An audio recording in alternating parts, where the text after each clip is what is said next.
For those of you asking how I'm taking the weather in the UK, well, let me tell you, things are getting dire. I've never seen this in the UK, never in London. I'm in Hyde Park.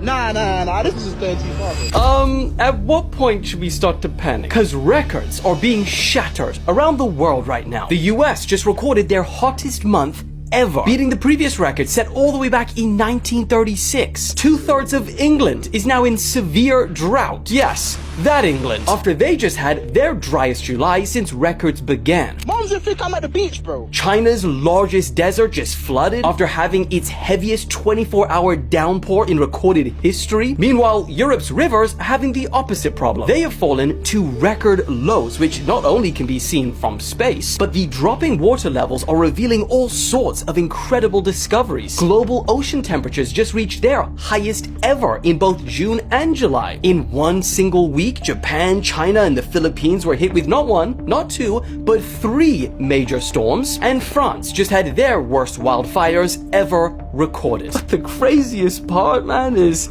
this could just be the beginning, because meteorologist Ryan Moore suggests that the current Super El Nino gathering in the Pacific will be, quote, perhaps the strongest in 500 to 1,000 years, and could legitimately be the most extreme global weather or climate event experienced by humanity since the invention of the printing press. Thanks, Ryan. Comforting words. I live in the UK and I can confirm, we are not built for this. The houses in the UK are built to keep the heat in. So the minute we start hitting 30 degrees, it feels like the bedroom turned into an air fryer. I've seen Hyde Park plenty of times. The grass is supposed to be green. Right now, it looks like somebody changed London's graphic settings to Arizona.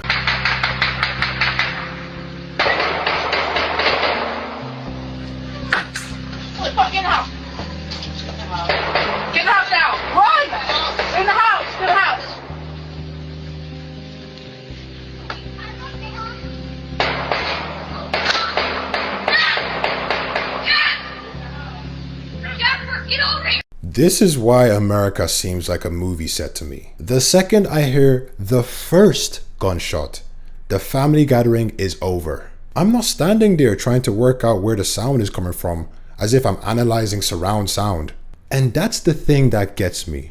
They heard gunshots and everybody is still standing around. My curiosity does not have that kind of health insurance. There are multiple places in the world running out of water right now, and I feel like we're not talking about it at all. In Puerto Rico, residents of San Juan now have restrictions where they get 1 day with water and then 2 days without water. I mean, you turn on the tap and nothing comes out. But the American Southwest is also running out of water. This is one of Arizona's largest reservoirs, and it is currently at 1% capacity. It is so bad that there are no more fish in the lake because they have all died. This used to be a boat ramp, and it now just goes into grass. And then in Europe, the Danube River has gotten so low it is exposing shipwrecks from World War II and woolly mammoth bones from the Ice Age. But that's not the worst part. Hungary has had to shut down its nuclear power plant for the first time since it was built because there's not enough water in the Danube to cool it. This is a huge deal because Hungary gets 50% of its electricity from this one power plant. And Romania is about to shut down its nuclear power plant because, again, there is just not enough water. Now, there's multiple reasons for all this stuff. The Super El Nino weather event, human mismanagement, but it's also a consequence of an Earth that is just getting hotter. And I just think it's crazy how little news coverage most of this stuff has gotten. This translates to we demand water,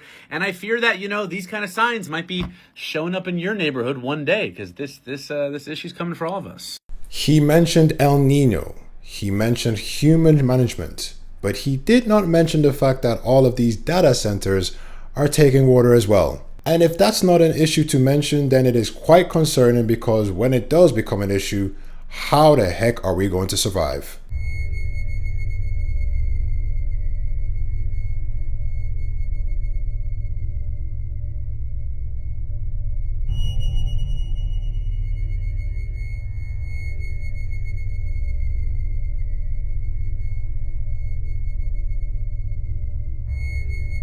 Marshmello is out here hosting a party that looks like it was sponsored by P. Diddy. You want to try and defend these celebrities, but with the amount of masks and horns in these pictures, it's giving eyes wide shut.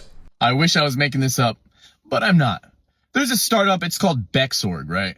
Bexorg, what a sinister name. This organization, this startup, it's taking disembodied brains from deceased donors, right? Deceased donors. It's not the people who are being lobotomized, the people I've been talking about in my previous videos, but it's taking these brains and it's, they're trying to restore cognitive functions in the brains. What is this? This is sci-fi stuff, right? They're taking these brains and they're trying to restore, and supposedly it's for neurodegenerative diseases. There's supposed to be breakthroughs in that. This is like groundbreaking for them. But at the same time, the Department of Homeland Security and the FBI, they're creating watch lists. They're creating watch lists of anti-AI extremists.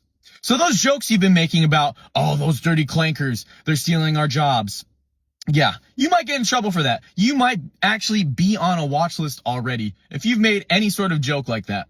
So just keep that in mind. This is the world we're living in. Put the pieces together. Look at what I've been saying about them lobotomizing people, replacing their brains with AI. I've said it before and I'm going to say it again. From Meta reactivating profiles from people who have passed away to this, we are literally witnessing digital necromancy. And I don't know about you, but all this talk of hunting people who have been talking about these things kind of got me scared. So while we have all of this, please do support the channel by subscribing and liking the video as well, and leaving your opinion in the comment section, because I want to hear all about your opinions.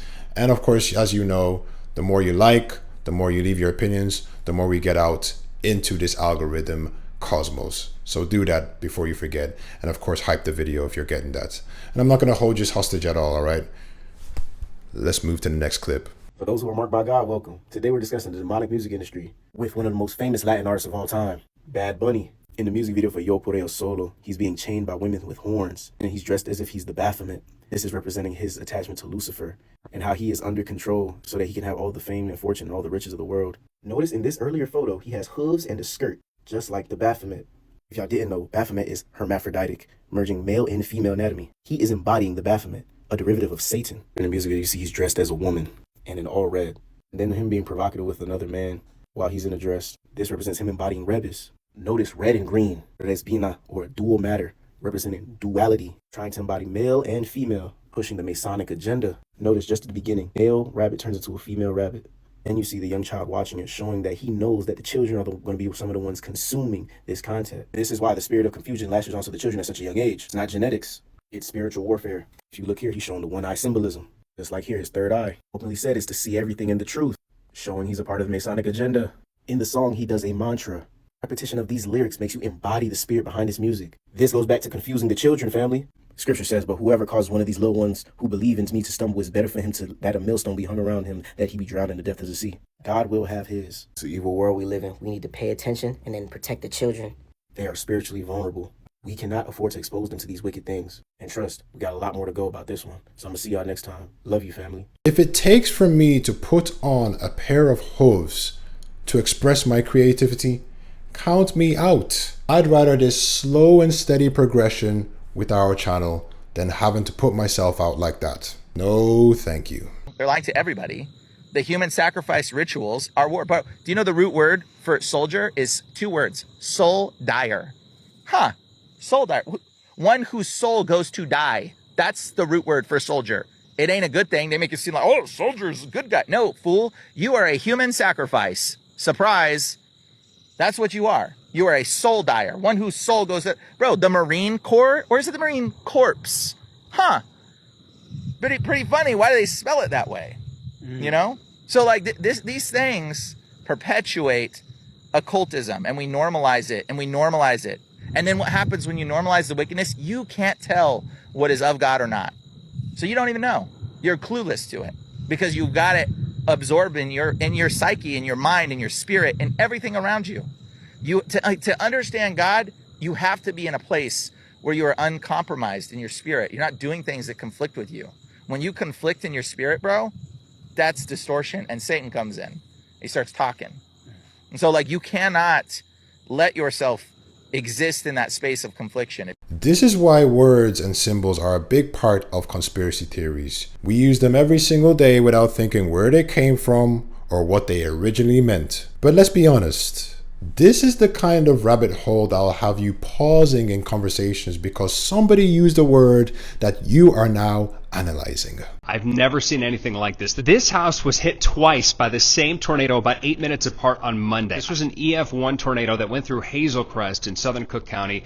Monday, it was July 27. It developed just east of Tinley Park. It went into Hazel Crest, and then it did this 4-mile loop up toward Harvey and back into Hazel Crest, then eventually through Homewood, ending in Glenwood. So how did this happen? Right as the tornado developed, there was this huge surge of straight line winds picking up through Orland Park into Tinley Park. That increase of straight line winds just south of where the tornado was, that pushes the tornado farther to the north before pulling it back around to the south and eventually southeast. So it's kind of like if you're running with your dog on a leash and then the dog tries to go off the sidewalk and go off on its own, but you keep sprinting and then you're pulling the dog back with you. This also weakened the tornado drastically as it came back around, but there was a point near 169th Street and Anthony Avenue in Hazel Crest that got hit twice at about 12:51 p.m. and again at 12:59 p.m. on Monday, July 27th. Man, I cannot even imagine experiencing such horror. You're trying to tell me that the tornado came by, done a drive-by,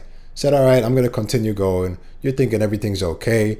Poke your head out, and you see the thing coming back again? Bruh, what is this? I would probably give up on life at that stage.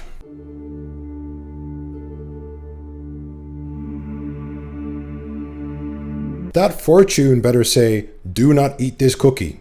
Apple just spent $1.5 billion on a company that can read words that you never said out loud. It's called QAI. It's an Israeli startup, and here's what it actually does. It reads whispered and silent speech. Its patent describes picking up the tiny muscle movements in your face to work out the words you're only mouthing. That same filing says that it can guess your emotions, your heart rate, your breathing, all based off of your face.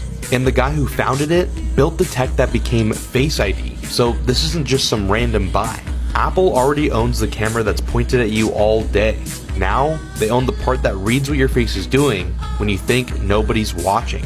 George Orwell had a word for getting caught with having the wrong look on your face. It was called face crime, but he didn't imagine it would ship on a phone.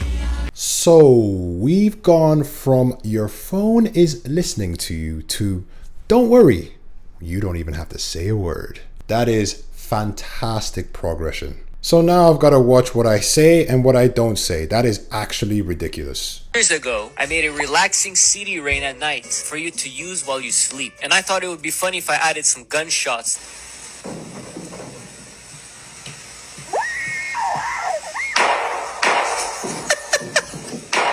This is just one of many examples of how people will put stuff inside of your sleep sounds, whether it's the ocean or rain or brown noise, white noise, doesn't matter. People do this all the time, including things that are more demonic and a lot more nefarious than just that. I made a video recently talking about how people will put demonic sounds and messages inside of relaxing sounds that you listen to while you go to sleep. And people got really upset with me. Some people didn't believe this was true.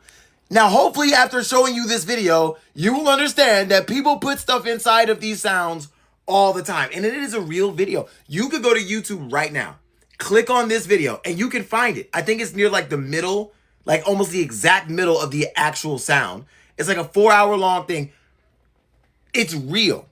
It's real. And the sooner you guys realize there are people out there who don't care, who will just put whatever they want inside these sounds, the sooner you will stop listening to these sounds to go to sleep. You would think that the innocent rain ambiance would have nothing to do with demonic sounds, but here we are, guys. There's no hiding. It's like as soon as you think, oh, I'm just gonna listen to some rain to go to sleep, this is what happens.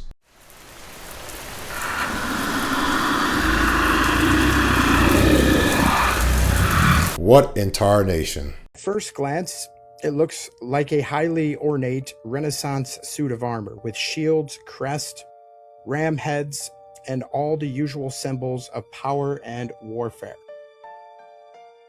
But then you look closer, right at the chest and the collar of the breastplate.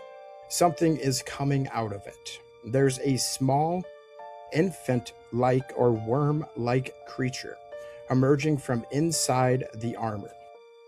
It has a head, a body, and it looks like it's pushing its way out of the metal. It does not look like a human wearing the armor. It looks like the armor is a shell almost, and something is living inside it. Think about the Goa'uld from Stargate SG-1, the parasite that enters a human host. The idea that powerful figures we think of as gods or rulers are actually something else living inside a human shell. This 16th century Medici sculpture looks uncomfortably close to that concept. I mean, the further we're going down this rabbit hole, the more we recognize that these things are not even hidden. They're literally bold in our face. Here you are. We're not hiding it. This is all for your entertainment purposes. Plug me back into the Matrix. Just plug me right back into that bad boy. Oh my God. Just give me football season and pumpkin spice lattes and chili and just buying a better home and nicer cars and credit cards and travel and consume. God, I just wish I didn't know everything I knew. It is so hard to function daily when you know how this whole system operates. It is truly the worst feeling, and knowing that I'm going to have to live this way the rest of my life. I need someone to come erase my memory, just plug me right back into that bad boy. Just like I'll go buy a $90,000 car tomorrow and wash it on the weekends. I'll go buy $1 million home and just love my things even though you don't really own them.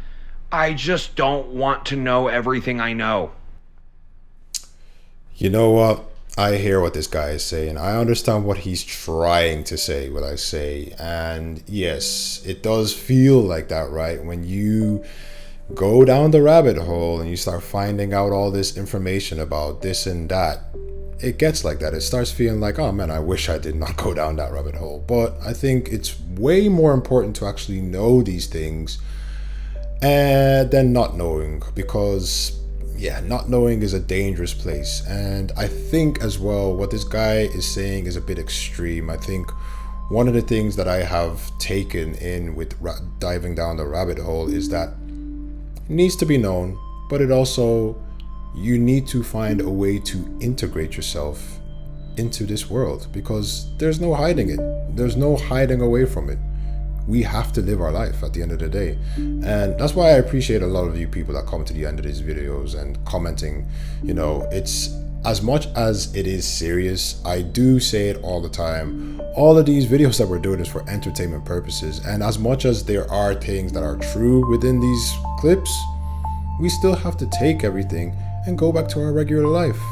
So there's no way that I'm going to be the one that says, I wish I returned back to the way I was before I knew all these things. No. We live, we learn, and we take all of this knowledge and we move with a positive mindset. We move in God, and we move knowing that we know more than we knew in the past. And isn't that what life is, right? Life is about growing and knowing more, right? So yeah, I understand what he's trying to say, but I don't fully agree. But anyway, guys, that's the last video. And if you are a newcomer, video pops up right here at the very end. Click it, it's just for you. And I'm gonna see you guys in the next episode. Watch out, I got a special episode coming for you people who have been here since the very beginning and who keep coming to the end of the video. I've got a special video, or I'm gonna give you a little hint. I've got a special guest coming very soon, sooner than you expect. So I'm gonna see you guys in the next episode. Until then, take care of yourselves, stay curious as always. Peace.